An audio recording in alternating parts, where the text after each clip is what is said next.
Bismillah, elhamdülillah, ve salatu ve selamu ala nebiyyina Muhammed ve ala alihi ve sahbihi ecma'in. Amma ba'd. Ramazan ayı hadislerin devam etimiz. Bugünkü derste biz yumartlık turunda Bukhari ve Müslim jiltinde keletiren hadisini alırız. İbn Abbas radıyallahu anh ayta: كان رسول الله صلى الله عليه وسلم أجود الناس وكان أجود ما يكون في رمضان. Peygamber sallallahu aleyhi ve sellem de bik yumart kişiydi. Әмма аның юмартлыгы ди тагын да артайды ди кайчан? Рамазан аенда. Шуңа күрә мөселман кешесе ураза тоту белән бергә бу айда аның юмартлыгын, шушы сыйфатын тагын да эшләргә тиеш, юмартлатырга тиеш. Шушы сыйфат ягын, юмартлык сыйфатын тагын да арттырырга бурычлы. Шушы Пәйгамбер саллаллаһу алейһи ва сәлләмнең юлы буенча баручылардан булса. Һәм менә без беләбез, сез күрәсездер, ишетәсездер, мәчетләрдә ифтар мәҗлесләре үтә, өйләргә чакыралар, бүген ифтарга кил миңа, бүген ифтар оештырам. Менә ни өчен соң аны оештыралар? Менә шушы хәдискә нигезләнеп, чөнки юмартлык ае. Әле монда икенче дә бер хәдис килә, кая Пәйгамбер саллаллаһу алейһи ва сәлләм әйтте бит, сахих хәдисендә, кем ураза тотучыны авыз ачтыра икән, аңа да шушы ураза тотучының әҗере язылыр ди. Әмма берсенең дә әҗере кимемәс ди. Ураза тотучының да әҗере үзенә була, шулай бит. Авыз ачтыруда әҗере үзенә була, әмма авыз ачтырган кешегә теге ураза тотучыларның әҗере дә язылачак. Шулай ук юмартлык. Шуңа күрә менә без бу айда булдыралганча күбрәк садакалар бирергә, мохтаҗ факирләргә ярдәм итәргә, ураза тотучыларны шушы ифтар белән сөендерсәк, безгә шушы зур әҗерләр язылачак. Кемдер инде мөмкинчелеге бар анда 20-30 кешене чакырып ифтар кылдырырга, мәчеттәме, кафедамы, өендәме, кемдер анда зур итеп ифтар кылдыра алмаса, ул инде хөрмәләр, ягъни финник тиек шуларны сатып алып мәчеткә куялар, мәдрәсәгә яки шушы кая ифтар үткәрәләр шуларга, яки ураза тотучыларга өләшеп чыгалар. Чөнки син биргән хөрмә белән генә ураза тотучы авыз ачты икән, аның әҗере дә сиңа язылачак.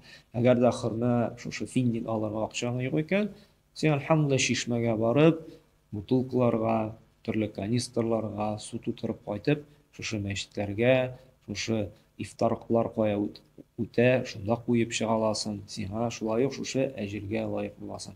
Әмма без шушы саранлык сыйфатыннан бу айда арынырга кирәк. Мөмкинчелегебез булган саен күбрәк тырышып эшләргә, садакалар бирергә, күбрәк ураза тотучыларны ашатырга, әз булса да бу юмартлык сыйфатын эшләтергә, юмартландырырга. Чөнки садака биргән саен ул малыбызга бәрәкәт кенә өсти. Чөнки Пәйгамбер саллаллаһу алейһи ва сәлләм нәрсә диде Муслим җыентында килә тора хәдистә? Садака ди малны киметми ди. Киресенчә ди, аңа бәрәкәт кенә өсти ди.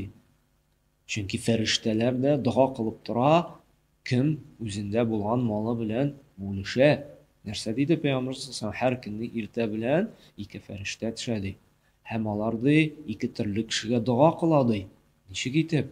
Раббым бер Алла, шушы бирүчегә ди, шу юмарт кешегә тагын да арттырсаң иде. Тагын да күп итеп кайтарсаң иде аңа шушы малын дип. Кем инде саран бирергә ниятләми икән, булай бит үзе эшләп алсын, нәрсә ми аларны ашатырга, тәэмин итәргә, нәрсә ми аңа үзе өлешен бирергә тиеш дип саранлана икән, Раббым бу кешене һәлак итсәң иде, бу кешенең малын киметсәң иде дип капма-каршы дуа кылалар икән.